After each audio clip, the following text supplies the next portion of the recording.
Oke guys, kembali lagi kita ya bersama Cari Cuan. Nah, oke ya, kawan-kawanku semua, saudara-saudaraku semua, kita lihat bareng-bareng ya dalam perkembangan sektor cryptocurrency kali ini. Bisa kalian lihat sendiri lah saat video ini dibuat kan Bitcoin berada di area 105,9 tuh ya, otomatis dia turun kan. Dan di sini disambut hangat juga oleh altcoin ya. Altcoin juga mengalami penurunan yang serupa ya. Altcoin juga mengalami penurunan yang serupa. Jadi kalau kita lihat bersama-sama di sini seperti Ethereum, terus kita lihat dari XRP ya, BNB, Solana, ini rata-rata turun. Jadi secara overall kalau kalian melihat, wah kok token saya turun, kalian masuk ke CoinMarketCap lihat nih. Apakah hanya token kalian aja atau keseluruhan? Kalau keseluruhan berarti normal, tapi kalau token kalian aja yang turun berarti itu ada abnormal di token kalian gitu aja ya. Oke, terus di sini kalau secara overallnya memang keadaan daripada sektornya, ya memcoin juga sama ya turun. Dari sektornya memcoin juga turun. Terus di sini kalau kita lihat masuk ke sini dulu ya kita lihat dari trading view juga untuk kinerja daripada Bitcoin dominan seperti apa nih ya. Kita acuannya itu pada dominance dulu bro ya. Kita acuannya itu pada Bitcoin dominance dulu ya. Kalau Bitcoin dominance ini dia naik, ya otomatis bro, altcoin pantas dia koreksi gitu kan. Nah kalau kita lihat di sini ya bener aja dia ada breakout bro ya. Dia ada breakout tuh. Setelah dia menyentuh di zona area 0,236, ini kan kemarin sempat kita bahas tuh kalau kalian lihat video kita ya. Kita menargetkan kemungkinan besar sih dia bisa turun sampai di area 0,5, ya 0,5 ya kan. Cuman di sini ternyata dia ada pantulan harga di area 0,236 ini ya, di area Fibonacci 236 ya. Dia ada rebound ya. Makanya di sini kalau kita lihat Bitcoin dominance kembali lagi menyentuh di area 65,45, 65,45 dan kita melihat price daripada Bitcoin sendiri, Bro. Nah, Bitcoin turun ya, Alcrypto di sini kita lihat Bitcoin turun sampai di area 105, kali ini udah rebound lagi tipis-tipis di area 106 ya. Otomatis altcoin dan sektornya memcoin pasti turun karena ini ada rebound juga, Bro ya.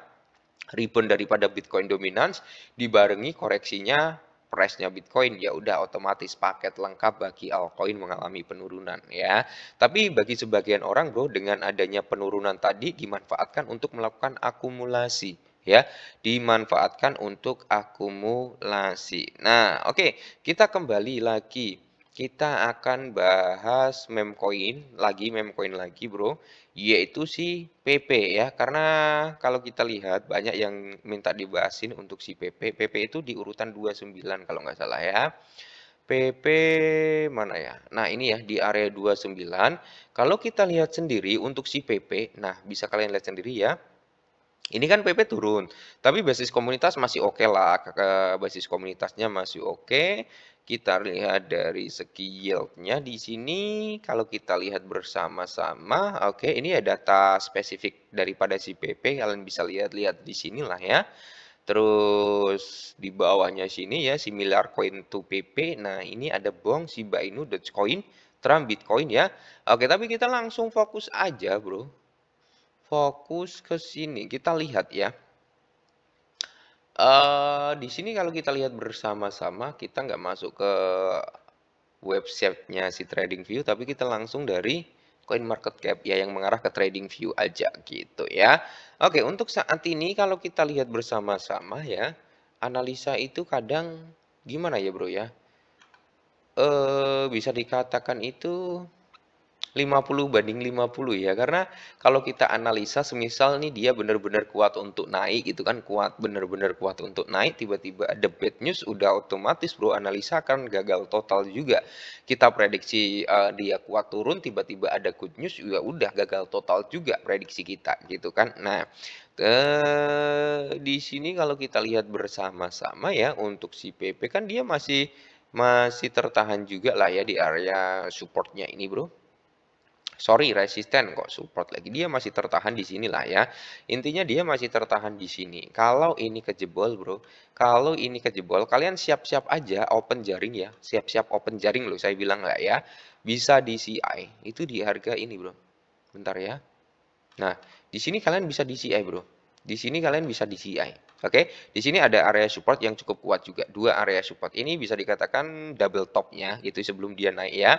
Ini top pertama di sini, ini top kedua, habis itu dia naik tuh. Terkonfirmasi dia naik. Double top ini terkonfirmasi dia naik ya. Kemungkinan besar kalau si PP dia koreksi sampai sini, ini akan ada prospek atau kemungkinan besar bro, kalau dia rebound lagi, di sini akan terbentuk pola triple bottom ya. Satu, bottom dua, nanti di sini bottom tiganya naik lagi. Semoga saja seperti itu. Semoga loh ya. Di area 572 ya, di area 572 atau kalian bisa ambil shadow apa ya? Closing bodinya karena kita di sini itu kan ambil shadownya aja. Kalian bisa ambil closing bodinya itu di kisaran harga kepala 6 pas. Nanti kalian di kepala 6, kalian di CI di harga tersebut, terus kalian pasang juga di area 55, nggak masalah ya. 55 berarti kita ngambil shadow paling bontot ini ya, itu 52 ya, di tengah-tengahnya sinilah ya 55. Nah, kalian bisa open di area tersebut. Akan tetapi bro, di sini ada potensi juga dia untuk koreksi jauh lebih dalam. Ya, koreksinya sampai mana? Ya sampai di area kepala 225. Makanya di sini bro, area 1.618 ini juga perlu kita perhatikan. Semisal kita udah di GI di area sini ya, udah di GI di kepala 5 lah. Oh, kena nih ya kan. Dia nanti akan ada pantulan harga, akan ada rebound. Kalian wajib TP dulu sedikit. Ya setidaknya modal kalian yang kalian serokkan di sini keluar dulu ya. Antisipasi kalau dia breakout langsung turun lagi. Contohnya kayak gini nanti ya. Ini hanya gambaran tapi semoga nggak terjadi gitu bro ya. Semisal nih PP ini turun ya bro ya. Ini turun sampai sini ya. Dia ada breakout lagi sampai sini ya. Naik. Tapi dia kuat untuk turun lagi di sini. Oke, ini adalah area jaring kita ya. Berarti jaring kita kena nih di sini ya. Jaring kita kena di sini. Oke, dia akan ada yang namanya breakout ya. Akan ada recover dulu tipis-tipis lah ya. Tapi kalau dia nggak mampu untuk meneruskan kenaikannya lagi bro ya. Semisal dia nggak mampu untuk naik ya, untuk naik lagi, untuk ngejebol area ini bro ya. Kalau area ini nggak kuat dijebol, maka ya otomatis dia akan turun lagi ke sini ya. Tapi ada prospek juga dia untuk rebound. Nah, kayak gitu ya, Bro. Seperti itu. Makanya nanti kalau semisal menyentuh di area sini, kalian TP dulu tipis-tipis, koreksi lagi, tunggu sampai ada konfirmasi, kalian bisa masuk lagi dan yes, seperti itu. Nah, tapi kalau ditanya untuk jangka panjangnya gimana? It's okay, nggak masalah untuk jangka panjang BP ya. Kalau untuk jangka panjang, saya nggak menyarankan kalian masuk banyak. Ya, cukup maksimal di 100 dolar. Maksimal banget itu bro, kalau untuk dari sektor meme coin itu rata-rata saya maksimal di 100 dolar ya, nggak lebih dari itu. Semisal nih ya, saya ada dana dingin 100 dolar yang memang saya persiapkan untuk PP. Contoh sederhananya kayak gitu kan. Saya hantam di harga saat ini, semisal, wah saya masuklah di harga saat ini udah koreksi lumayan kok dari all time high-nya gitu kan, bahkan dia udah 50 ya. Oke, kita masuk dulu di sini, mungkin masuk sekitar 20 dolar. Oke, kita hantam di sini tuh 20 dolar ya. Jaring kedua di sini kita hantam lagi ya, teman-teman ya, 20 dolar. Oke, di sini 20 dolar. Nah, sisa berapa? 60 dolar. 60 dolar. Mungkin di sini saya hantamkan lagi 30 dolar, di sini baru kita kasih 30 dolar juga ya. Kenapa nggak langsung dihantam di satu posisi? Takutnya nanti kalau dia koreksi lagi, nyangkutnya terlalu dalam, bro. Ya, setidaknya kalau kita masuk di sini 20 dolar nih ya, 20 dolar, dia koreksi ke sini, jebret, ya. Terus dia naik rebound ke sini, ya. Ini otomatis kerugian kita yang masuk 20 dolar di sini itu udah closing, bro. Udah ketutup dengan reboundnya dia tadi tipis-tipis di sini karena kita hantam di sini 25 dolar, 20 dolar lagi gitu loh ya.